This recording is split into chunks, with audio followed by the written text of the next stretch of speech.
Good morning, everyone, or good afternoon, or good evening, wherever you may be in the world. It's my pleasure to take just a few minutes and to share with you a little bit of the happenings at doTERRA and maybe some of the things that'll be forthcoming here in the next several weeks as we deal with this global crisis. First and foremost, we recognize that people are being impacted around the world, and our hearts certainly go out to those who may have been directly impacted by this virus or who may even have lost loved ones. I'm grateful to say that our employees, of which we have about 3,600 at doTERRA, none have been infected thus far, and we're thankful for that. We have around a total of 36 or 3,700 employees globally with doTERRA. We're grateful that thus far we're not aware of any of them being infected by this virus. We are grateful to have products as well that bless our lives and help us in so many ways in times of crises like this. You know, I wanted to take just a minute and address another question that I've started to see appear. People ask, how viable is doTERRA? And what does our future look like? And are you going to be able to continue to deliver products? Are you going to be able to continue to manufacture products? Do we have enough essential oils? How do we look from a financial standpoint?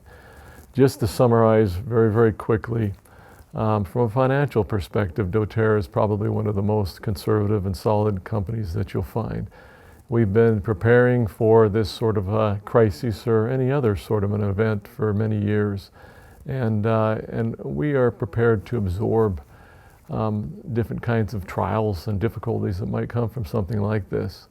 I'll add, though, that I feel very fortunate that because of the industry we're in, because of the products that we have, perhaps doTERRA has not been negatively impacted by this global event in any way from a financial standpoint.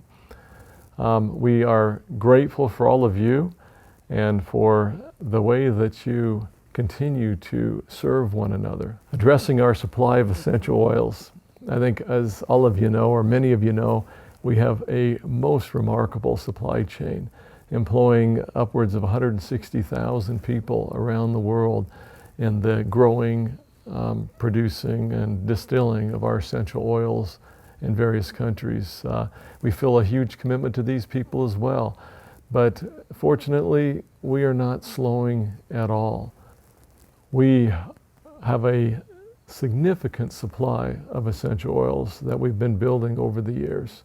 And so we don't foresee any shortage in manufacturing or any shortage or ability to send you these products.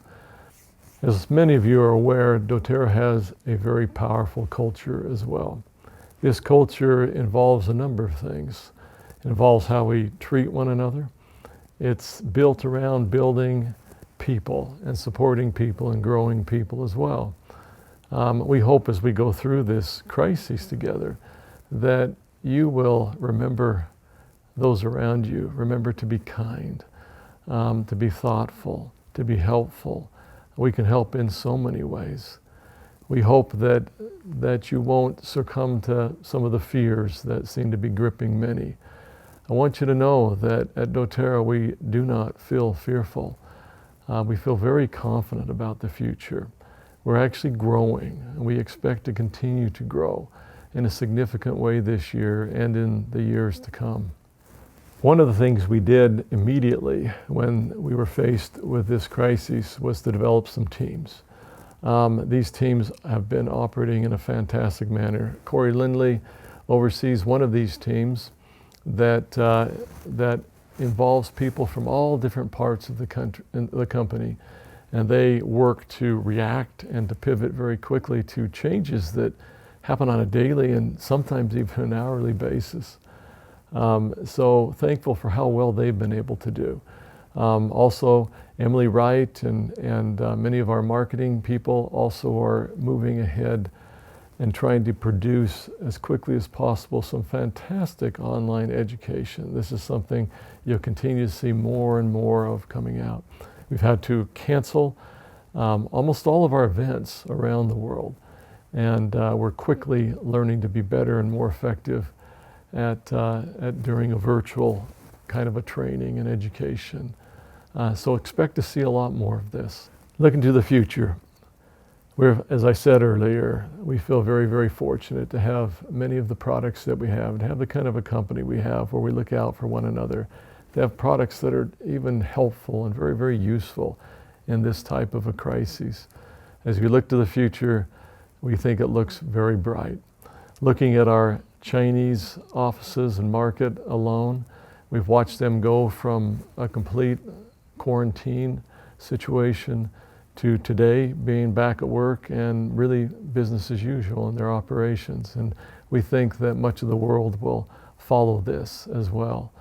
We encourage everyone to follow the guidance from your local governments and to seek to practice that social separation and to be responsible and to help bring this virus under control as quickly as we possibly can.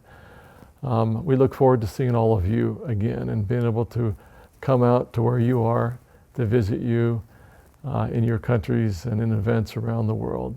We're so disappointed to have had to cancel so many of these, but we know that you understand, and again are grateful for you, for your faith, and for your sense of service in these difficult times. So thank you, and be careful.